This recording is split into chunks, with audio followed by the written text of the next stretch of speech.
चंदन one एक विशालकाय जंगल था। जंगल में सभी प्रकार के जानवर रहते थे। जंगल में मोती नाम का एक हाथी भी रहता था। मोती हाथी का शरीर काफी बड़ा था। एक बार चंदन वन में दूसरे वन से घूमते घूमते एक सियार आया। सियार ने जब मोती हाथी को देखा तब उसे देखकर सियार के मुंह में पानी आने लगा।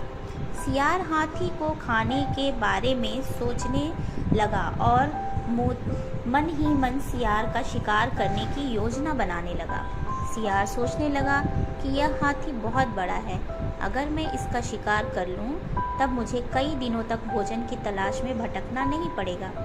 ऐसा सोचकर सियार हाथी के पास गया और उससे बोला, हाथी दादा, हमारे जंगल में कोई राजा नहीं है। हमारे जंगल के सभी जानवर चाहते हैं कि कोई बड़ा और समझदार जानवर हमारे जंगल का राजा बने। आप बड़े और समझदार दोनों हैं, क्या आप हमारे जंगल का राजा बनना पसंद करोगे? सियार की बात सुनकर हाथी खुश हो गया। उसने राजा बनने के लिए हाँ बोल दिया। इस पर सियार ने हाथी को अपने साथ चलने के लिए बोला।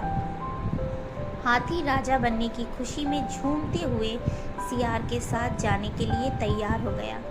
सियार हाथी को ऐसे तालाब में ले गया जिस तालाब में दलदल था।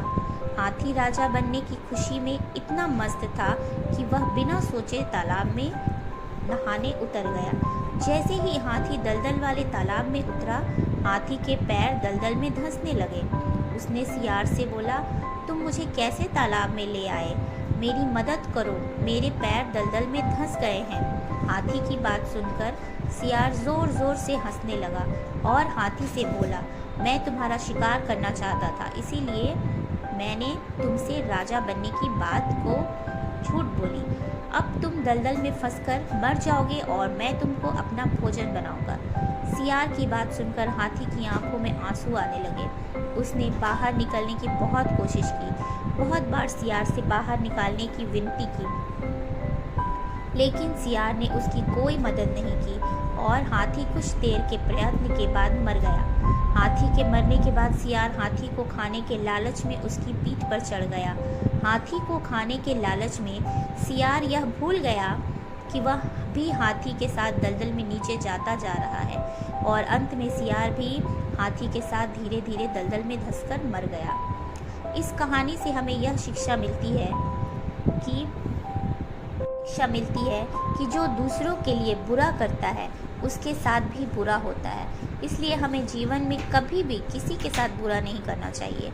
अगर हम किसी के लिए बुरा करते हैं तब हमें भी अपने साथ ऐसा होने के लिए तैयार रहना चाहिए, क्योंकि बुरे काम का फल हमेशा बुरा होता है। इसीलिए किसी के साथ कभी बुरा ना करें। आपको हमारी ये कहानी कैसी लगी और आपने इसे क्या सीखा, हमें कमेंट करके ज़रूर